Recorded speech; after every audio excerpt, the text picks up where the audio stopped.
The debate about which car was the first hot hatch has rumbled on for many years. Whilst Volkswagen's Golf may have introduced the GTI badge to the segment, there were foreigners, the two most obvious contenders to that title being Vauxhall's Chevette HS, an HSR, or Talbot Sunbeam TI, or the White Hot Lotus version. However, neither the Chevette HS of 1976 or the Sunbeam TI of 1978 are anywhere near early enough. Some argue that Renault's Plucky 5, in Gordini form, is a good contender, again appearing in 1976 but some 2 months before production Golf GTIs hit the road. This car is still late to the party, and conventional wisdom places either the 1974 Simca 1100 Ti or possibly even the 1971 Autobianchi A112 Abarth as the true first hot hatches. Prior to those there was of course the iconic Mini Cooper, a car firmly in the mold of the hot hatch recipe, being a regular practical car with a firecracker of an engine shoehorned under the bonnet, with the brakes, wheels and suspension beefed up to cope. First released in 1961,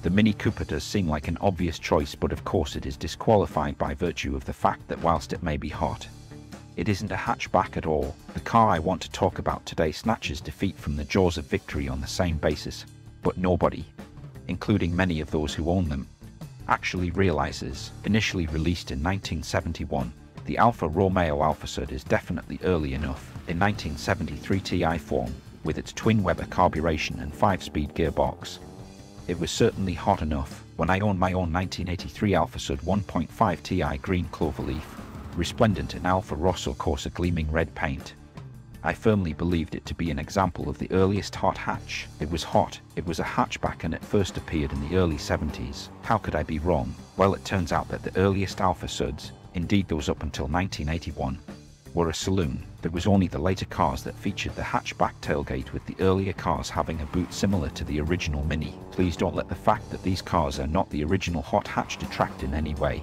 These cars are a hoot because they employ a longitudinal engine mounted ahead of the gearbox. They manage to avoid the torque steer and twitchiness usually associated with front-wheel drive. They couple their equal-length drive shafts to inboard brakes to reduce unsprung weight. They also manage to avoid the trap Audi faced when their cars use this front-wheel drive configuration by having a short squat, flat-4 engine which not only reduces the center of gravity, but also provides a raucous sound. Downshifting produces a bark-like rasp that really needs to be experienced firsthand. I always believed that the original Mini was the best handling front-wheel drive car ever built, until I owned an Alphasud. Indeed, the service and repair manual even mentions how well the car handles. The Sud was so lightweight and nimble, I often felt that it didn't matter at what speed you arrived at a corner.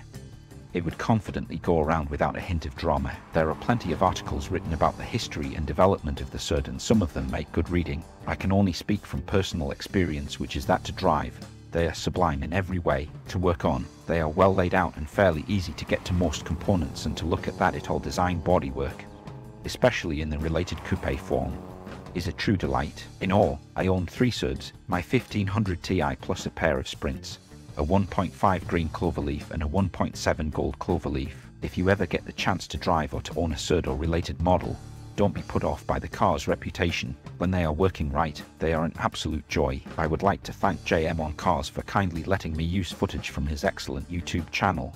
I can thoroughly recommend you check him out, and I've included a link to his Sud video in the description. I've also included links to Matteo Licotta's video on the Sud and a link to the complete Alphasud story should you wish to read all about the car. So here is to the Alphasud, not the world's first hot hatch, but certainly a car that stays with you forever. Viva Italia, Viva Alfa Romeo. If you enjoy these audiograms, consider subscribing to the channel, and please like and share the video.